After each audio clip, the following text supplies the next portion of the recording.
point, but nothing that can be tweaked by a computer and get it fixed. So I know that at the end, it is a positive project. It will help the community. It will solve many issues throughout the city and in this area. And better yet, it will house one of the finest people that we have in the area, which is our fire crew. So thank you for your service, and thank you for the excellent job that you're doing throughout the city. Chief Rare, my pleasure knowing you, and I wish you the best. And looking forward to repeat this in many areas of the city. I know that council is looking forward to improve not this, but the whole city. So thank you, and God bless you all.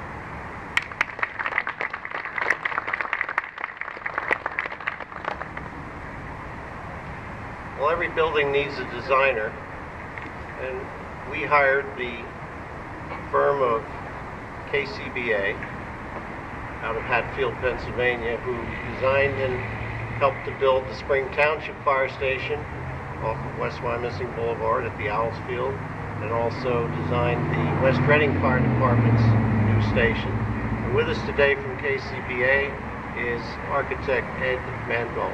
Ed?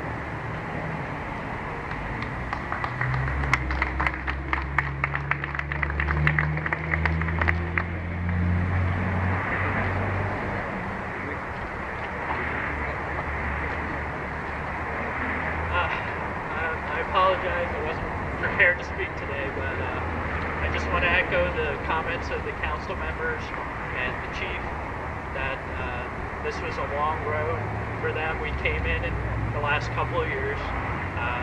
Very proud of our involvement, and the chief's vision, along with the rest of the design team, Berkey Construction, Spot Stevens McCoy, our mechanical, electrical, plumbing engineers, and structural, and of course Stackhouse Mensinger, the civil engineer, that had to do a lot of maneuvering to get this project to fit on this very tricky site. There's a lot of coordination, obviously, with our close proximity to one of the busiest intersections in the city. And one of the greatest achievements of the project was just making it happen. And much of that goes to Chief Rare, and I think he deserves a great round of applause.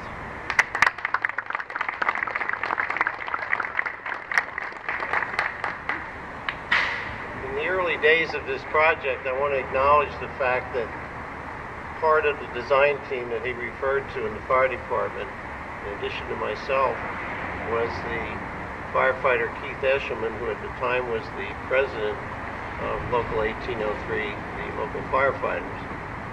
Also, our training officer, Lieutenant Ron Wenzel, was also very instrumental in giving his insight into things that we needed for this station. The plaque in the lobby says that we dedicated it on October the 8th. Obviously, this is October 22nd. There's a few construction problems that held us up, but to make it legitimate, we did lay the cornerstone on October the 8th. There's a time capsule in there, has some artifacts from the fire department from 2010. Most of us won't be around, I guess, when that's ever opened, but that's our legacy, and it's in a copper box embedded inside the cornerstone. So if anybody's here, just remember that that's in there. They don't throw the stone away. Just a few remarks about the station. I was going to go through the contractors, but I think Ed mentioned most of them. It's still a work in progress. As you go through today, you'll see evidence that there's still contractors working here. Every project has a punch list, and there's many items, most of them cosmetic, that are still being worked on. So, and we're still unpacking. The fire trucks moved in yesterday around 2 p.m. I think since then we've had 5 or 6 calls from here, both on the day shift and the night shift.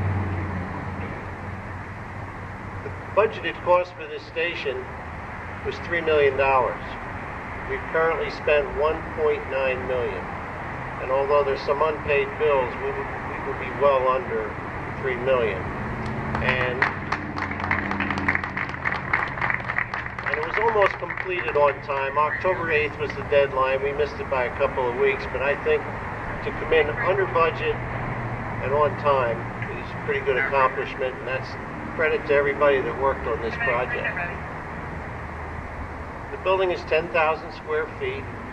We wanted to be in Schlegel Park, but as was mentioned earlier, the Schlegel deed wouldn't allow us to do that. This was the next best location to get close to where we needed to be. It houses two first-line engines, engines 5 and 14, and they previously ran from two different stations. 14 ran from the Oak Brook Station on Park Avenue. Engine 5 ran out of the Liberties at 5th and Laurel. We didn't own either one of those firehouses, so the Oak Brooks, of course, will dispose of their property. The city is buying the Liberty Station for $1 to perpetuate that as a fire museum. So those buildings will, at least the Liberty's building, will still exist as a fire-related organization. This station serves all of the 18th Ward that we know of as Millmont, Oak Brook, and the Wyomissing Park area. It's a very diverse area for those of you that don't know this section of town.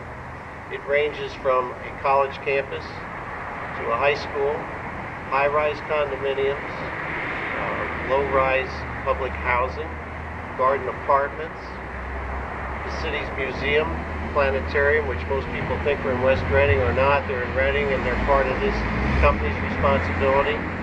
The industries along the Morgantown Road and the Reading sewage treatment plant are all within the district of this station. Also the lower south end of Reading, which was originally covered by Engine 5.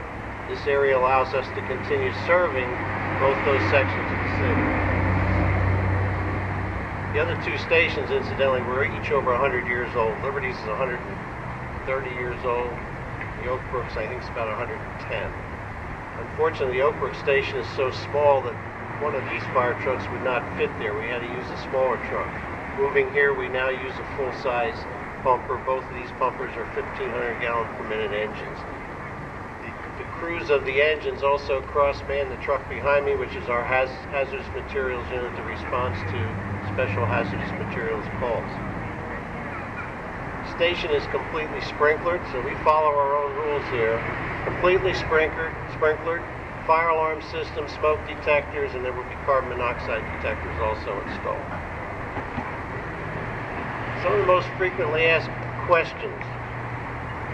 You probably find this humorous, and I guess looking back on it, I do now. I didn't think it was so funny at the time, but I got an email from an anonymous person who still has never identified themselves and said, I want to know what moron decided to put a firehouse at this intersection, which is the busiest intersection in Berks County. My first answer to him was, well, that's why we put it here. There's an obvious reason that it's the busiest intersection in Berks County. It's the convergence of several major arteries, all of which in turn allow us to serve the areas of this district. If you stand here and look behind you and watch the way the traffic stops in queue, you'll see that when we come out of here, we're always going the opposite direction of the congestion. Traffic backs up coming in Lancaster Avenue, backs up coming down to Morgantown Road, and it backs up coming across the bridge. We're always going in the opposite direction. And with some traffic preemption controls here, we're able to control the lights from 30 to 60 seconds to safely exit the station. At any rate, I said to this person, I'm the moron, and if you'd like to call me, I'll explain some of your misconceptions, because he said, he or she, I'm not even sure it was a he, said you're going to create hazard backing in off of Lancaster Avenue. Well, we don't do that. So I'll be glad to talk to you. Well, I never got a reply until he sent another email and said that some of your firemen said you're a dinosaur. You wouldn't put a